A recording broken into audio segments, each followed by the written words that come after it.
Good morning, good afternoon, and hello. Welcome to this month's webcast, a nonprofit executive's guide to cyber security. Today's webcast is brought to you by 501c Agencies Trust. 501c Agencies Trust is the nation's oldest unemployment program.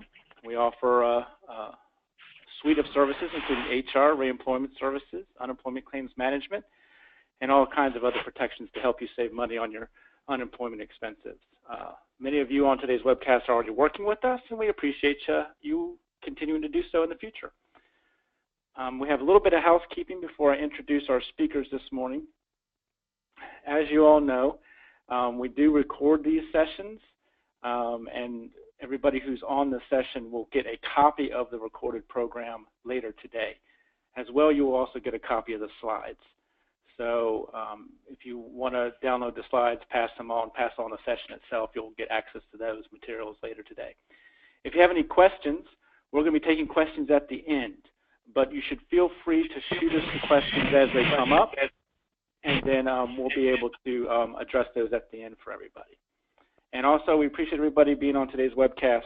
We'll have future webcasts next year. We have one more later in this year, and then we'll be doing these again next year, so we appreciate everybody joining us continuously. So before I hand off the program to our speakers, I'm going to go ahead and introduce them.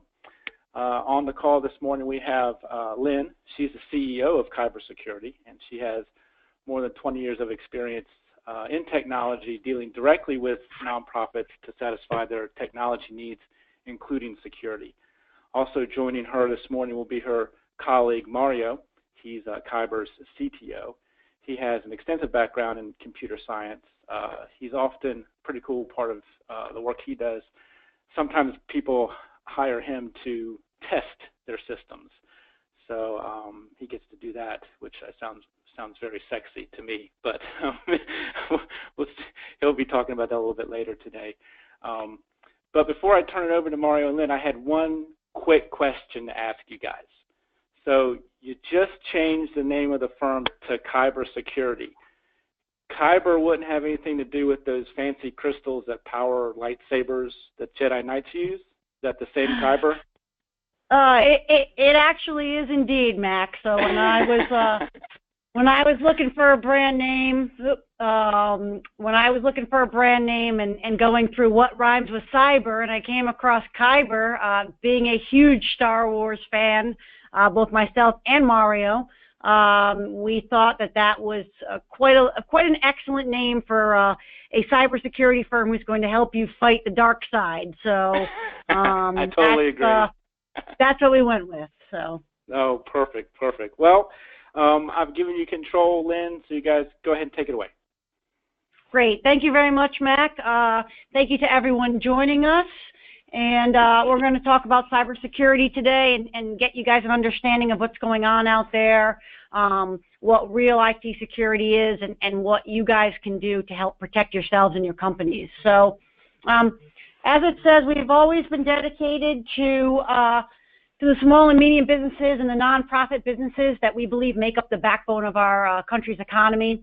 And over the last 12 to 24 months, those businesses have really come under siege. In the war on cyber terrorism, nonprofits, small and medium businesses are quickly becoming the worst casualties. 43% of cyber attacks are against small to medium businesses, and small to medium businesses includes the nonprofits in that sector. 60% of small to medium businesses that suffer a breach are out of business in 6 months. Only 14% of small and medium businesses rate their ability to mitigate cyber risks, vulnerabilities, and attacks as highly effective. And 75% of you have no cyber risk insurance. That's a big problem that we're seeing out there in the industry right now. So who is Kyber Security?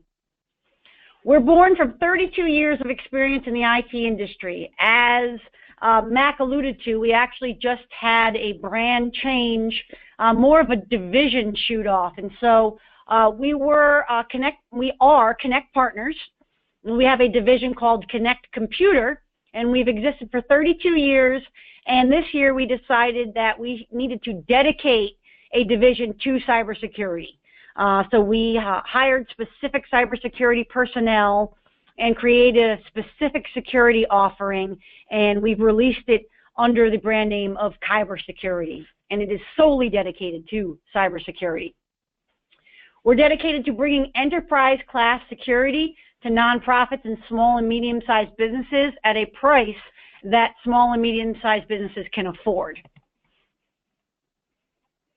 And lastly, we're a team of cybersecurity professionals who look at a company's security through the lens of a hacker. And that's really important, understanding that we're not just kind of working in a vacuum. The staff that we have know what it is to be a hacker. They are hackers. And so we look at your security through that lens of a hacker. And so you understand what it means. I'm going to introduce Mario Di Natale. He's our CTO of Kyber Security. He is our Cyber Jedi, and I'm going to hand it over to Mario. Hi, good morning, everybody. For those of you not familiar with me, my latest claim to fame is, shutting down the world's most dangerous ransomware group, leading me to be, claimed to be a top cybersecurity authority and incident response expert for a multitude of federal agencies. But a little bit about my origins. No, just one. Just one claim? Yeah, you went too fast. I went too fast. That's all right. Back me up. I got you. Hold on.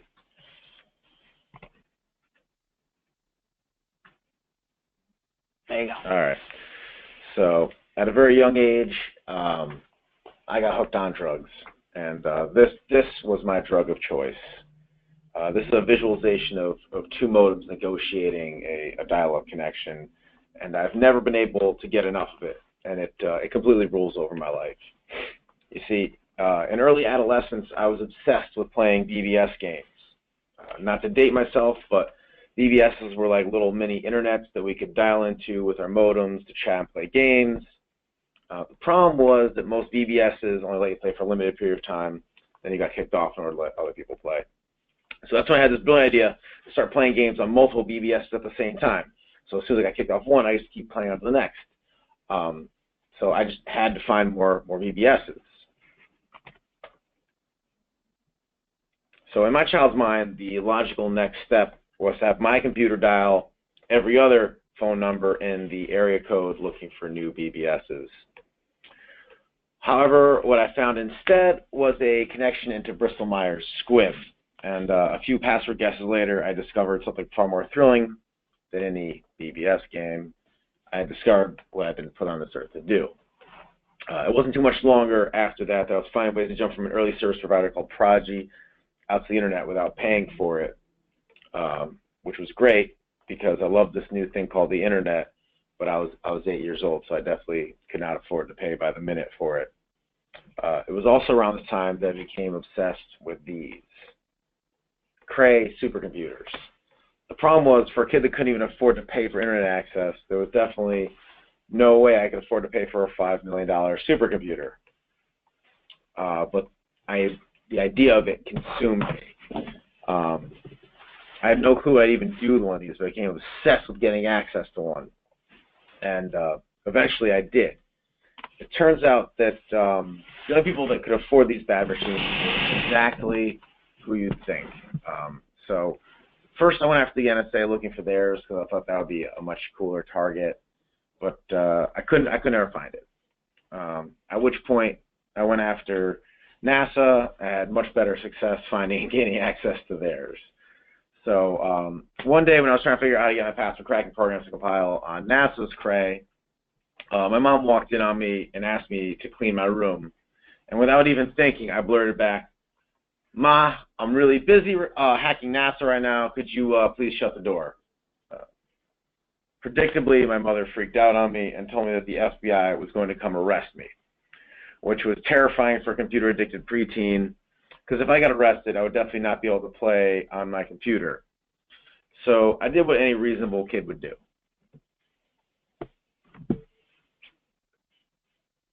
I ran a counterintelligence campaign on the FBI.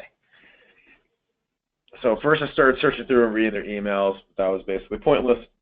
It was a very high volume of it, and most of it was just gossip and unrelated data. But their field agents were using radios and cell phones at the time.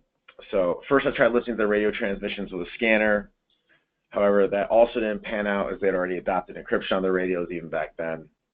So logically, the next step for me was to hack the phone company, obtain the billing records of all numbers associated with their field office, and then reprogram a cell phone to tap, monitor, and record those numbers. It actually became a common occurrence at my house for my father to yell, "Stop spying on the FBI and do your homework." But eventually my paranoia subsided when I realized the feds had no idea that I even existed. Not a clue. And that's when I became more brazen with this particular trick. This slide is actually of me at the DEF CON hacker convention attempting to spy on the feds who we thought were spying on us. We actually never did catch them using their phones, but the reporters loved it. I was very fortunate at the time the convention's founder, Jeff Moss, better known by his handle The Dark Tangent, interceded. We saw ABC trying to take pictures of me as a minor, and he only let them take a picture of my hands and my setup. After this photo was taken, I did end up having to take a hiatus from hacking for a little while, but not for the reasons that you're thinking. No, the feds never actually busted me. My school did. You're good, because it's showing up over there. Go ahead. Can everyone see the next slide? Is that a thing? Yeah, I think you're good, because it's showing up there. Okay. Go ahead. You see, the reason I had so much time for cyber shenanigans was because I could hack into guidance at my school, and as you can see, I could change my attendance records and my grades. I accomplished this with a little assistance from a program called Loft Crack, put up by the hacker group Loft. One day we had a teacher who had suspicions that two students had cheated on an exam and told us that if we didn't turn them in, they'd fail the whole class. Now, this was a college preparatory school, so they didn't ever actually fail anyone.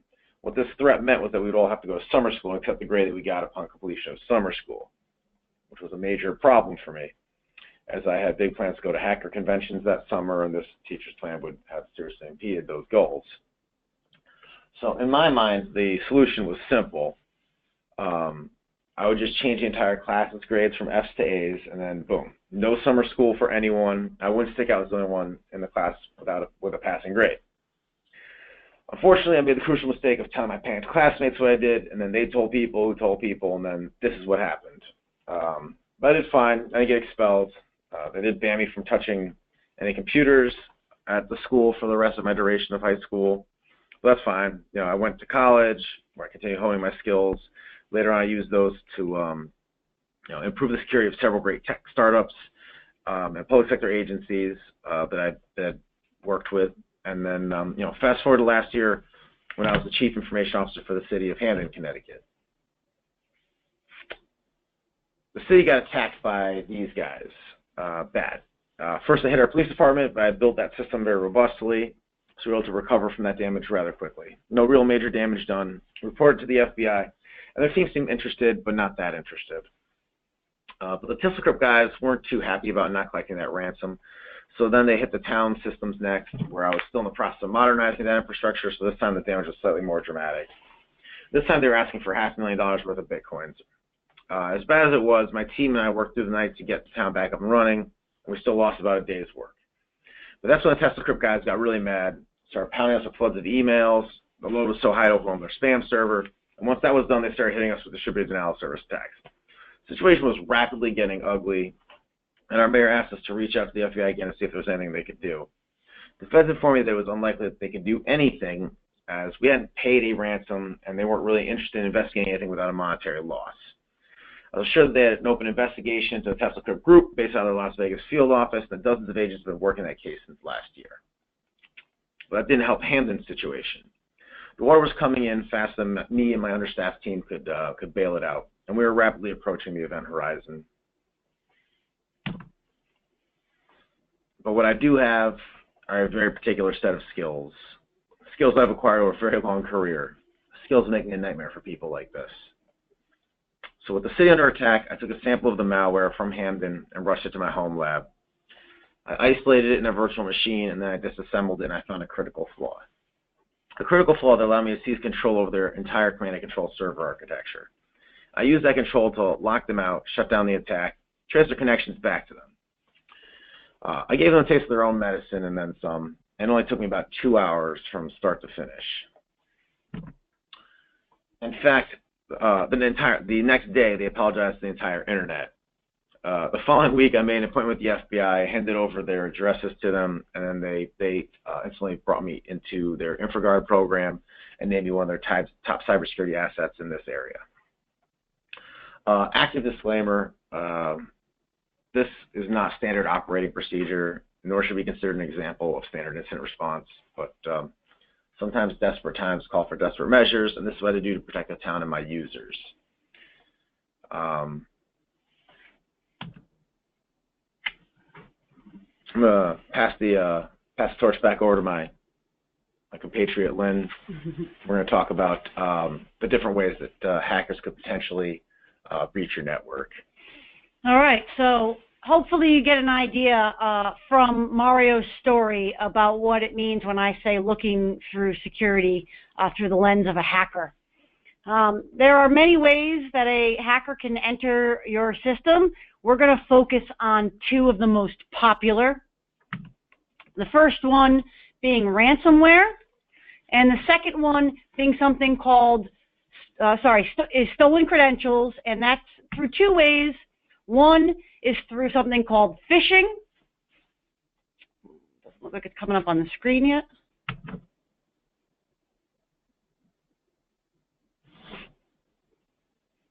There you go. Sorry about that. One is through something called phishing, and the other is through something called the dark web. So let's talk about the rise of ransomware.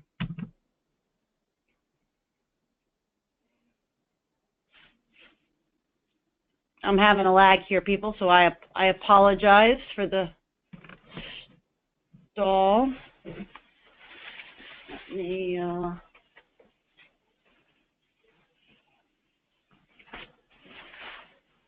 right, so on my screen it says, what is ransomware? I'm hoping that's what everybody else's screen says right now. So what is ransomware? Well, there it is on your screen. That was an example, that was an example of ransomware. So ransomware is when an application gets loaded onto your computer, either because you clicked on something you weren't supposed to, or you went to a website that downloaded the software, and it's some kind of, scary or illegal or just a fake website, and it downloaded malicious software onto your computer system, which then will lock all of your files until you pay your ransom. And how do you pay your ransom? Well, that's using something called Bitcoin, which Mario alluded to earlier in what he was talking about, how the Tesla Crypt group wanted to collect their ransom in Bitcoin. So Bitcoin is a digital asset and payment system that is peer-to-peer. Users can transact directly with the person through an intermediary, and it is, for all intents and purposes, anonymous. So there's no banks involved. It is me paying, John Doe, whatever amount he needs, and that is untraceable.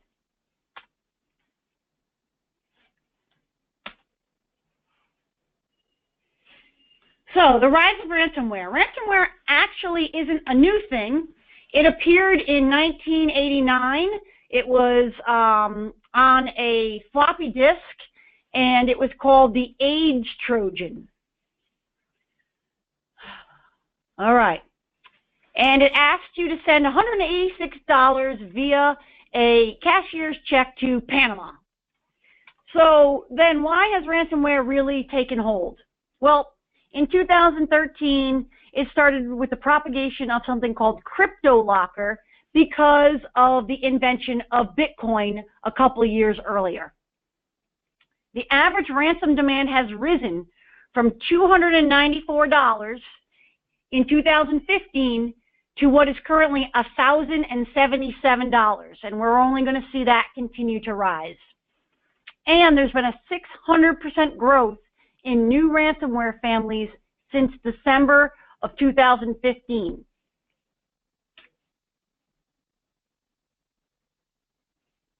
One of the things, while I'm waiting for the slide to advance here, another statistic that I like to talk to people is in 2015, there it is, there was 1,000, bullet number 2, there were 1,000 ransomware attacks a day in 2015. Today, actually, in 2016, there were more than 4,000. We haven't seen the number for 2017 yet. So there's more than 4,000 ransomware attacks every single day. And according to the FBI, cyber criminals are expecting to collect over $1 billion in ransoms this year. Well, I don't expect any of you to really understand or comprehend this graphic. What I want you to take from this graphic is if you look at 2013, there's only a couple branches. Move forward to 2014, there's a few more branches. 2015, 2016 to 2017. That is the proliferation of ransomware, the different variations of ransomware and how many different pieces of software and ransomware there are out there today. That's how fast this has grown since just a couple of years ago.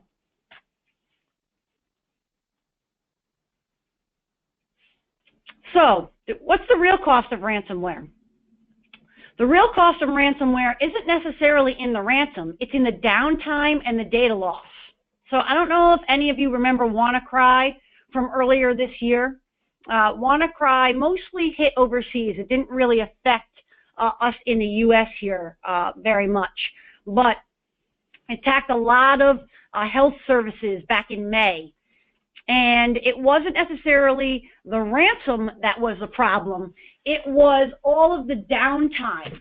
Only about a little over $100,000 that was paid in Bitcoin for the actual ransoms. But the damage, we're expecting to see that it exceeds over $1 billion in lost productivity, in loss of reputation, and in lost data for those that have a solution in place but perhaps had to go back to the previous day's data and lose a day's worth of work. And estimates are that by 2022, we could see, 2021, we could see $6 trillion in damage caused by cybercrime. So this is a breakdown of a study done this year by a company called Datto. They are a leader in data security, business continuity, and it shows that no industry is safe, that cybercrime affects all industries across the board. And what I really want you guys here to focus is right there in the middle. I want you to see 23% nonprofit. It's almost tied with legal for the second place of most of industries most affected by ransomware and cybercrime.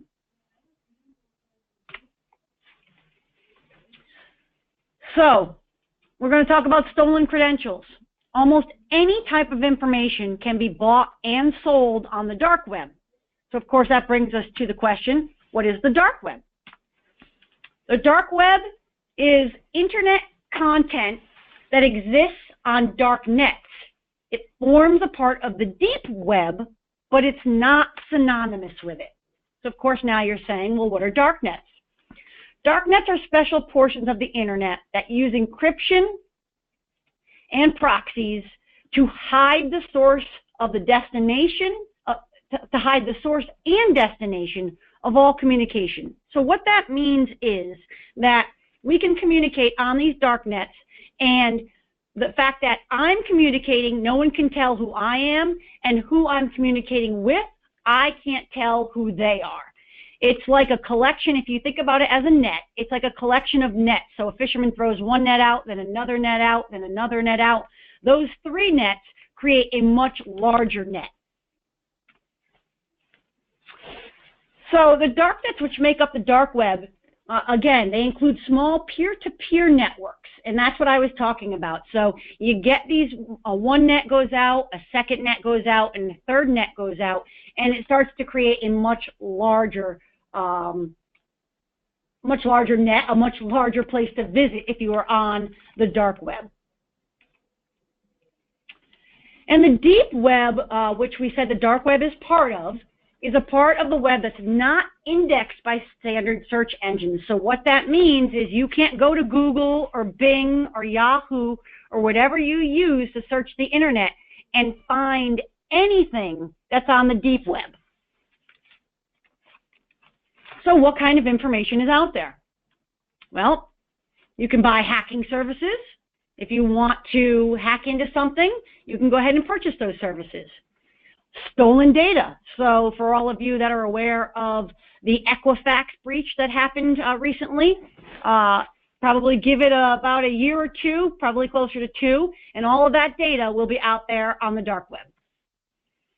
Stolen user credentials. So anytime that your user credentials may get stolen, whether it's a breach at a specific website or whether someone's monitoring your traffic if you're on public Wi-Fi, stolen user credentials get put out on the dark web. And also on the dark web are lots of other unseemly stuff that is not cybersecurity related and that we won't talk about today. And of course, all of this stuff is paid for in Bitcoin. So hackers for rent. I talked about the fact that you can go on the dark web and you can hire a hacker. So this is a real ad from the dark web from a hacker offering his services.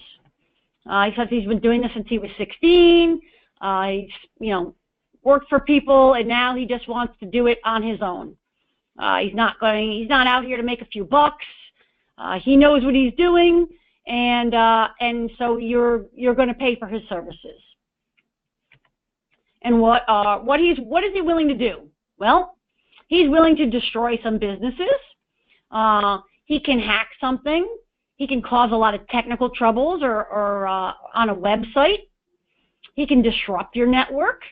He can get private information from someone, or he can ruin your opponent's business or private life. It's a very, very nice thing this guy wants to do. And, well, I apologize. Oh, no, I was right. And so what are you going to pay for these services? Well, a small job like hacking somebody's email or Facebook, it'll cost you €200, which is, at the time that this ad was up, which I believe is probably about a month or so now, was 0.053 Bitcoin. So if you want to pay that, you just click the buy now. A medium to large job is ruining people, espionage, or website hacking, and for that you'll pay €500 or 0.132 Bitcoin. And a large job, which I don't know if ruining someone's life is a medium job, I'm not really sure what qualifies as a large job, is €800. So for €800, the world's your oyster. And this is another ad that was out on the dark web. You can buy someone's PayPal account, and you can buy someone's credit card. And we actually 20 credit cards down the bottom there. Or you can get 40 credit cards for $150. If you look up in the middle there, someone's Wells Fargo bank account, which has between $4,000 and $6,000 in it. You can buy that for 0.122 Bitcoin. So there are all different kinds of things. This is actual information that was on the dark web that we took off. So for up at the top, $9.8, we can get somebody in Las Vegas's social security number, their date of birth, and those names there that are all blacked out, those were actually there.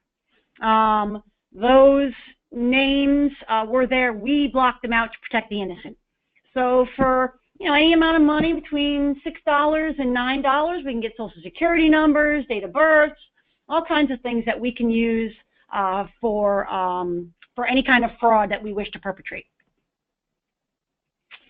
This was a search I ran 2 days ago. This is actual data. So we did a dark web search for usernames, email addresses, and credentials, the password there, that were out on the dark web for yahoo.com. And it shows us the 100 most recent hits, and there were 100 just from October 30th. And there you can see the different email addresses and passwords that came up. The asterisks, they have the password, but again, for us, we're protecting the innocent there. So let's talk about phishing. That was another way we said that you can get stolen credentials. So phishing comes in a couple different types. The first one we're going to talk about is spear phishing. Spear phishing is the fraudulent practice of sending emails ostensibly from a known or trusted sender in order to induce targeted individuals to reveal confidential information. So what does that mean in ordinary language? That means that me as the CEO, my controller might get an email that looks like it's from me, right? So people go out on our website and they say, okay, you know, Cindy Karcher is the controller of Connect Partners, and Lynn Souza is the CEO. So we're going to send Cindy Karcher an email that looks like it's from Lynn Souza that says, can you please send me the W-2s for all of our employees? Or can you please wire X amount of dollars to this number? Thank you, blah, blah. And if Cindy doesn't know what she's doing or isn't looking or isn't educated or prepared, all of our employees' W-2s may go off to the dark web, or we may lose a lot of money being transferred to someone's account. So what is phishing?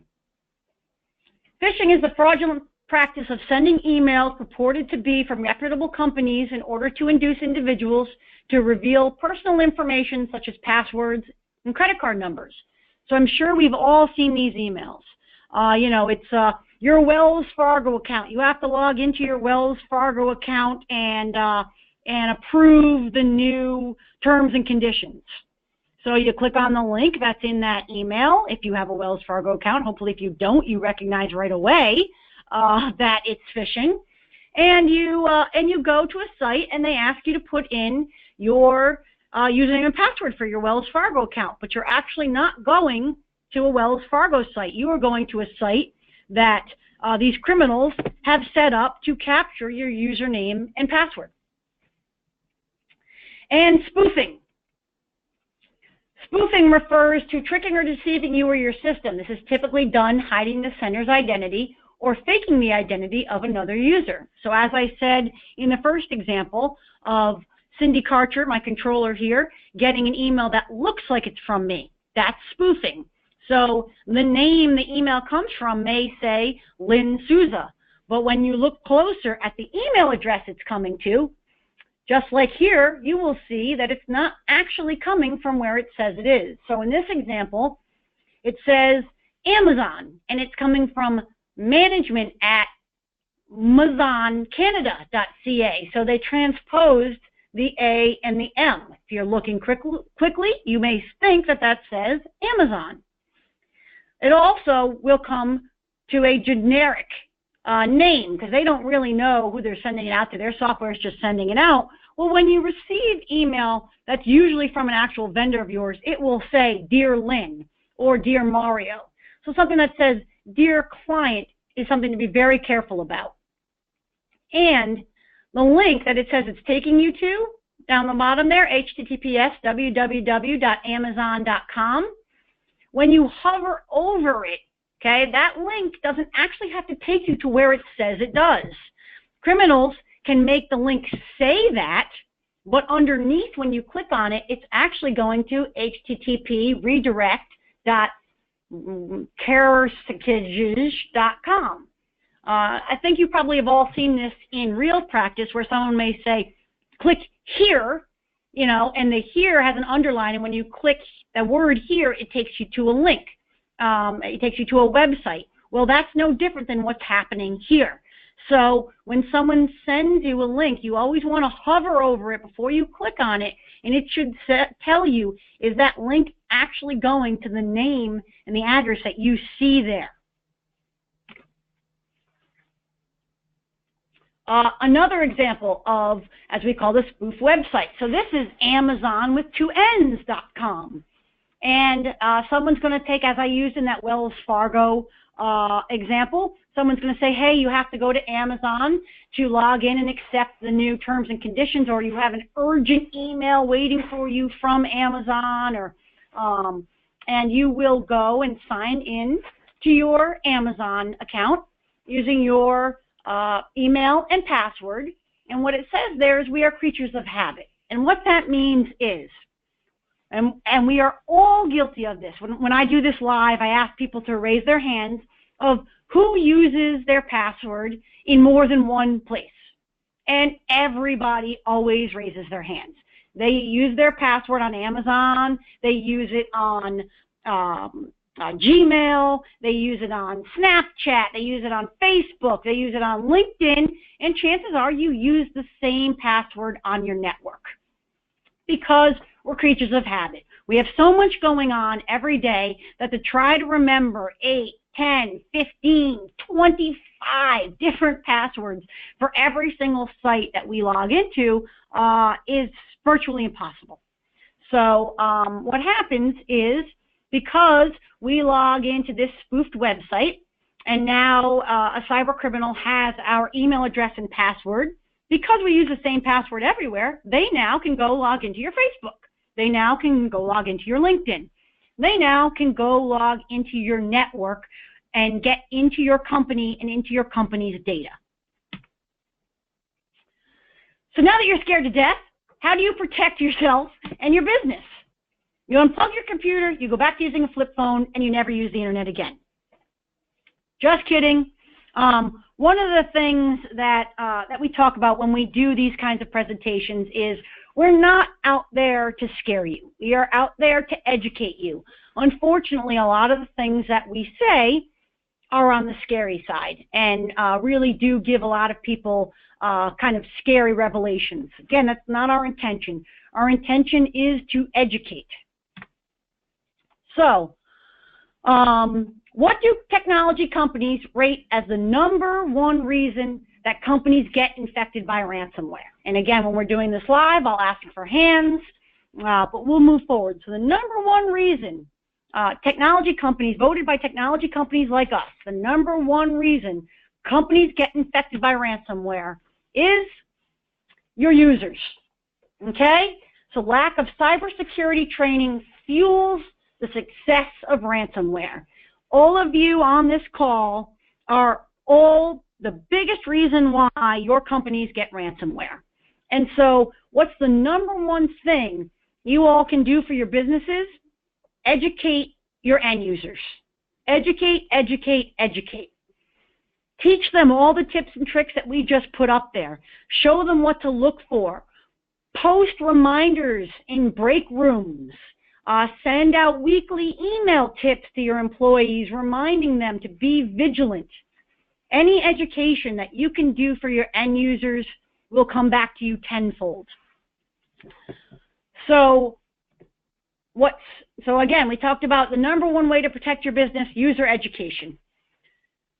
It will protect you against controlled phishing user education. We can do controlled phishing campaigns. So what that means is you want to put phishing campaigns out there that are done either by your IT department or by a company like ours that will be a phishing campaign, but when your end users actually click on it, they're not getting hurt by it. We're collecting the data. We know who clicked on it, so that we can then go and do specific education for those users. And user education entails cybersecurity awareness training. This is what I talked about weekly tips that go out, posting information up in public areas like your break room. Put them in your bathrooms. Wherever people go is where you want to put up reminders about cybersecurity. And cybersecurity is the responsibility of everyone. It's not just my responsibility. It's not just Mario's responsibility. It's not just the owners of your businesses. It is everyone's responsibility. So what's the number 2 way to protect your business? So statistics tell us that after 4 times of someone clicking on a phishing campaign, if we do a controlled phishing campaign and someone has clicked on that 4 times, they are never going to be cured of their clicking habit. So what do we do? What's the number 2 way to protect yourself? Well, it's hire an IT security company. An IT security company can do dark web monitoring. So I showed you all about what we can do for you guys, what we showed the results of dark web monitoring. What we can do is we can put your corporate information up there and monitor your corporate domain to see if anyone's information is up there and to continually monitor it to see if any new information goes up there. We can do exterior and interior protection and monitoring. So we protect you from the outside and we protect you inside. So if, God forbid, someone were to get in, we could keep you safe. And we deploy software that is reactive. So if indeed a hacker were to get in, because Mario will be the first to tell you, as great as he is, no security solution is 100% secure. With enough time and enough resources, anything can be hacked. So what we do is not just do our best to create a security perimeter for everyone, but we'd also deploy software inside your network so that if someone were to get in, we put out fake information. So we'll put out like, hey, this is your administrator credentials to your domain. And any hacker who's looking will say, oh, yeah, that's the information I want. That's the information I need. And it'll be fake information. They'll go to try to get it. And that's when the nets will come down. That's when all the buzzers will go off. And that's when we will have them and we will be able to stop them. And we create and deploy security policies, password policies. We're able to lock things down far more securely than anyone can do on their own. And of course, as we spoke about, we do end user education. And we do those controlled phishing campaigns because it doesn't really matter how much we secure your infrastructure, one click and it could take it all down. I like to reference Warren Buffett's famous quote where he says it takes 20 years to build a reputation and 5 minutes to ruin it. And if you remember that, you'll do things differently. I like to say it takes 20 years to build a reputation and 1 click to ruin it. And if you remember that, you'll do things differently. So how do you know one IT security company from the other? Because not all IT security companies are created equal. Here are 3 very important things that you're going to want to look for when you're looking to team up with an IT security partner. 1, you're going to want to take a look at their professionals. So ask them, hey, who are your top cybersecurity guys at your firm? You know, who are we going to be engaging with? And then go on LinkedIn. Look at those professionals on LinkedIn. Do they have experience in cybersecurity? Do they have certifications in cybersecurity? You want to vet the professionals of the company that you're going to be looking to hire. Look at their focus. Is their focus on IT security and cybersecurity, or is it just one of the 8 things they do? Yeah, we'll do managed print, and yeah, we'll do database creation. And by the way, yeah, of course, we do IT security. IT security cannot be a part-time job. It is a full-time job that is needed to be done by dedicated, experienced professionals. And the last thing is, what services do they offer? Are they just, broad? Do they just say, yes, we offer IT services? Or can they do penetration testing, which is when they actually try to come in from the outside and test the durability and strength of your network from the outside? Can they do vulnerability scans where they look at everything running internally and they can tell, are your systems up to date? Or do they have exploits and vulnerabilities in them that a hacker may want to use? These are all the things that you want to do to try to educate yourself so that you can pick the best IT security vendor out there for your business. So in conclusion, ransomware is on the rise with absolutely no signs of slowing down. There was 125 ransomware attacks during this presentation.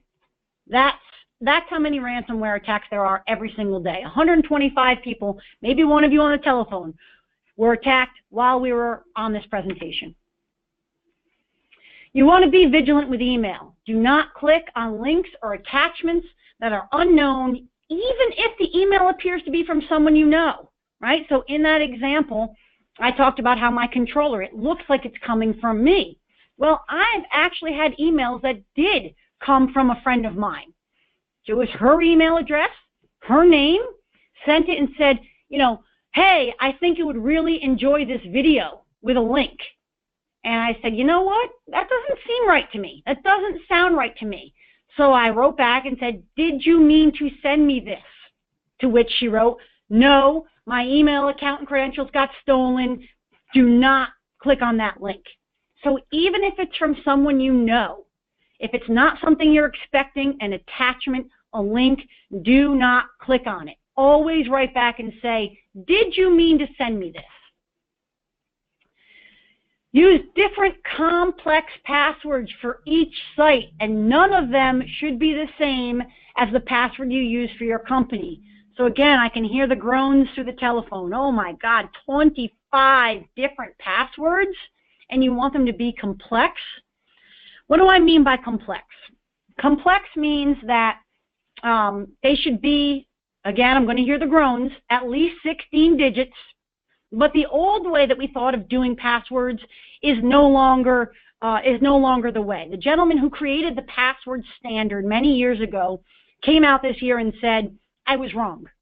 The old way of doing it was we would, take a word, let's say the word password, and we would use a capital P. We would use the @ sign for the A. We'd use a couple $signs for the S's.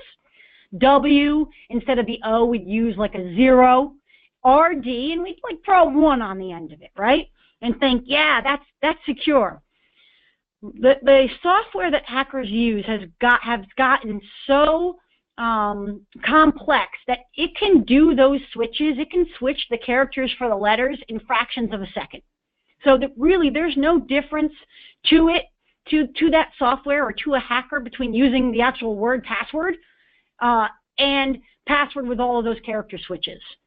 So what the standard is now and what we recommend is that you throw 4 words together, 4 common words that don't have any significance to you. Don't make it your kids' names, where you went to school, the street you live on, any of those things that hackers can easily find out on your Facebook profile, your LinkedIn profile.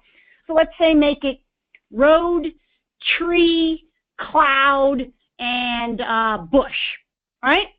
And throw a few symbols in the middle of those words maybe to differentiate them, and that's what we're considering a complex password. I didn't count how many digits. Again, it should be 16. I didn't count how many digits were in those words that I threw out, but it should be 16. And you don't want to use the same password for everything you log into for the example that I said before, because if you get hacked with one password, they have your password to everything. So there is password software out there for consumers. LastPass is one of them, and 1Password is another that you can use that will manage all of your passwords so that you don't have to remember them. You just have to remember one really good, complex master password for your LastPass or 1Password system, and it will do the rest. And whatever you do, please do not use the same password for your business as you do for any of your personal things. Keep your business password. If you don't want to follow what I say and you still want to use the same password for Facebook and LinkedIn and Shutterfly and whatever else out there that we do, please make your network password completely different. Save your business, save your company. As I said, cybersecurity is the responsibility of everyone.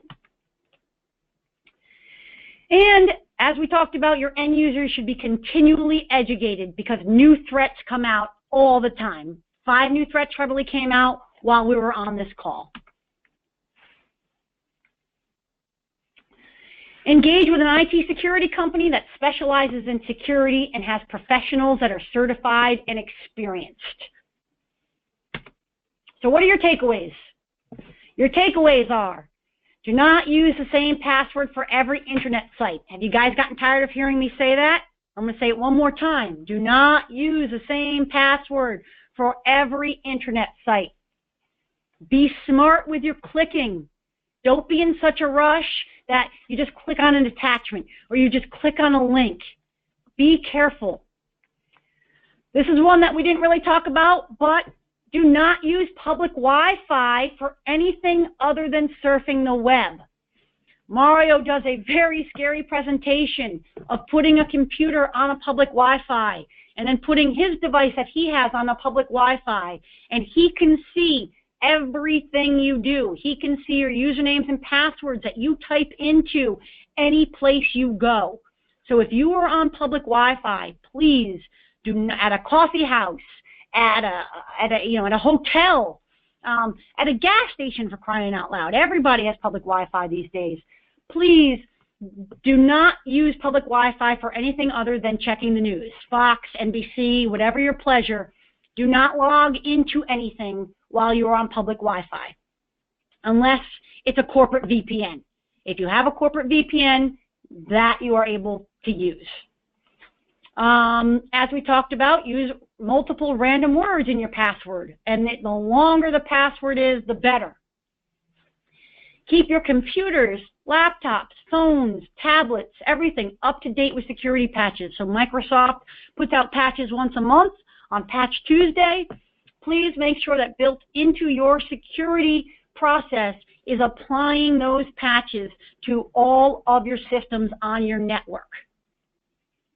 We talked about this a little bit at the beginning. Get cyber risk insurance for your business. Contact your insurance agent. Tell them you need cyber risk insurance. It is not covered under a general policy. It's not covered under E&O. It's a specific policy for cyber risk insurance. And another thing that we didn't talk about, but I want to make sure that you all know about, is enable two-factor identification everywhere you can. So all of these services that I mentioned, Gmail, okay, Google, Gmail, LinkedIn, Facebook, they all have the ability to turn on two-factor identification, or I think it's called multi-factor. And what it does is that it not only allows you to put in your username and password, but then it will text to your cell phone or to whatever device you have chosen. It will text you a number, and you have to put that number in as well, so that if someone does get your username and password and does try to hack into one of those locations, one of those websites, they won't be able to, because the code is still going to get sent to you, to your phone, and without that code, they can't do anything. All of the big websites these days offer two-factor identification, multi-factor. It's called different things, but you want to make sure that you go and do it, and go and do it now, as soon as we hang up. You can visit our blog at kybersecure.com/blog. We have a lot of helpful tips out there. We just ended October, which was National Cybersecurity Awareness Month, and we put out every week. There was a theme, and we put out blogs that had to do with themes on internet safety, end user education, and things like that. So please visit us at our blog, check it regularly. We try to post at least every week, and take a look there for helpful hints. And with that, I'm going to turn it over to any questions that you may have for myself or Mario. I know we only have a few minutes. We can stay on a few minutes late for those that can, and we are welcome and willing to answer any questions that you all might have. All right, then we do have a couple of questions already in there. Do you want me to read them to you, or can you see them on your end? I don't think I can see them, so if you could read them, Mac, that'd be great. Absolutely. All right, Nathan wants to know, companies that provide cloud storage for businesses, what kind of security responsibilities do they accept and should they accept? And is that a good solution for an organization to move to cloud storage? So cloud storage.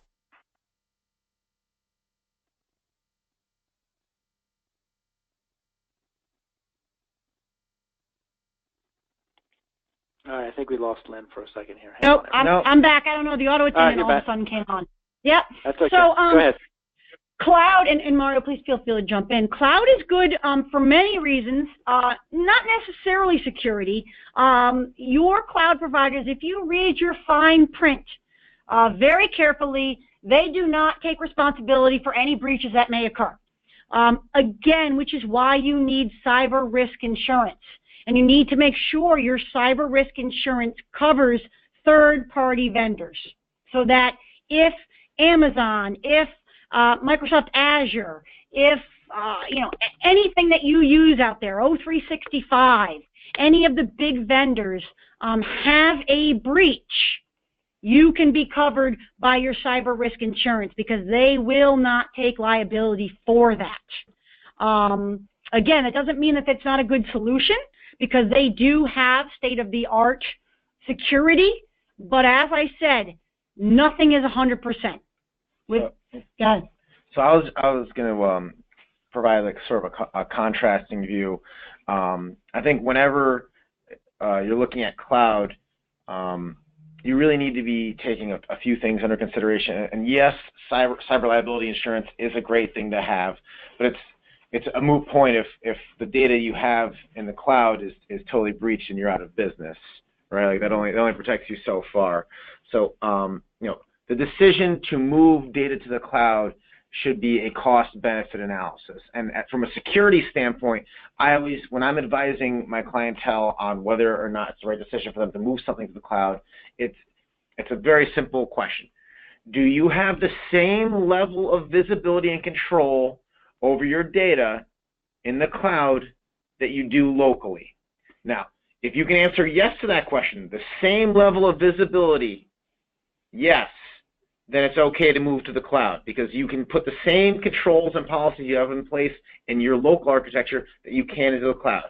If you do not have the same level of visibility or greater, then that is a dangerous move and I will recommend against it. All right, cool. The next question was if you guys could just spend a brief moment to kind of go into Bitcoin a little bit. People seem to have heard the term, but they're asking for a little bit more explanation of that. I know that doesn't get a lot into security, but just real briefly, if you could explain what Bitcoin is. Yeah, you want to? Sure. Yeah. So there exists a thing called a cryptocurrency now, and a Bitcoin is a form of a cryptocurrency. Cryptocurrency is short for cryptographic currency. It means that the amount and value of the currency is loosely based on the number of computers that can be used to factor the next coin. It's called mining. Essentially, what these currencies are forms of money that exist digitally that are fiatly tied to how many of them exist and how many of them could potentially exist in the known factorable universe of that particular coin. And they're all constructed a little bit differently to have different concerns regarding privacy or factorability, or either easier or harder to factor, or the number of coins that could potentially be mined out of the entire data set. Cool. Thank you.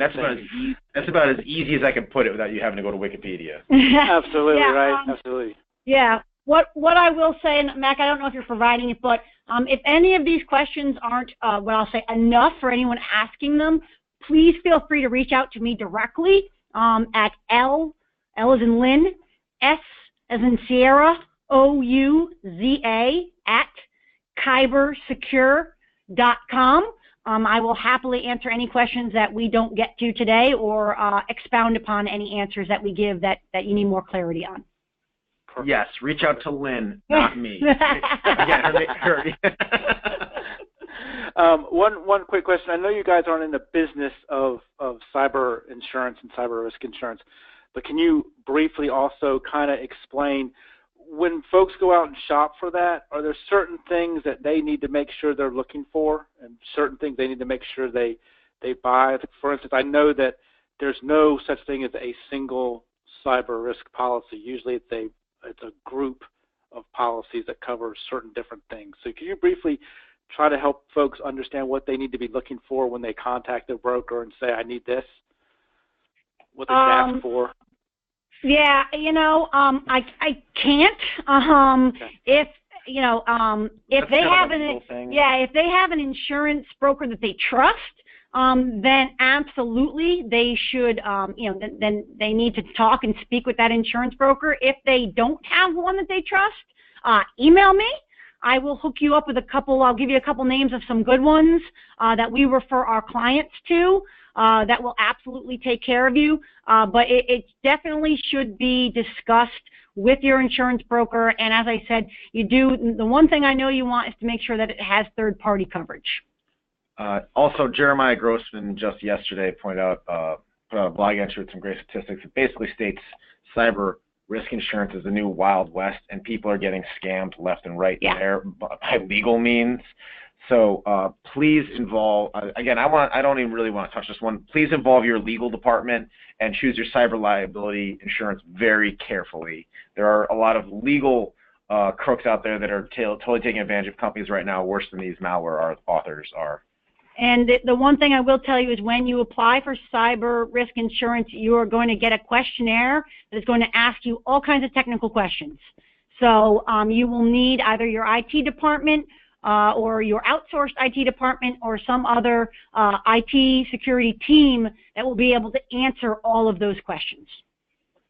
All right, perfect. Well, like Lynn said, we will. Everybody will be getting a copy of the slides and the recorded presentation later today. We'll make sure that we include Lynn's contact information in that email as well. And then if you all need to follow up with her, you definitely can. If you need to follow up with me, you'll have my email address as well.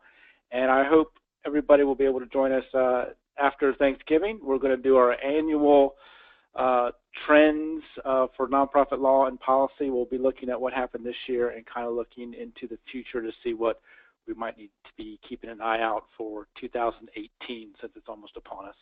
But thanks to Lynn and Mario. I'm going to be up tonight thinking about what you said, so I appreciate that. And everybody have a great week.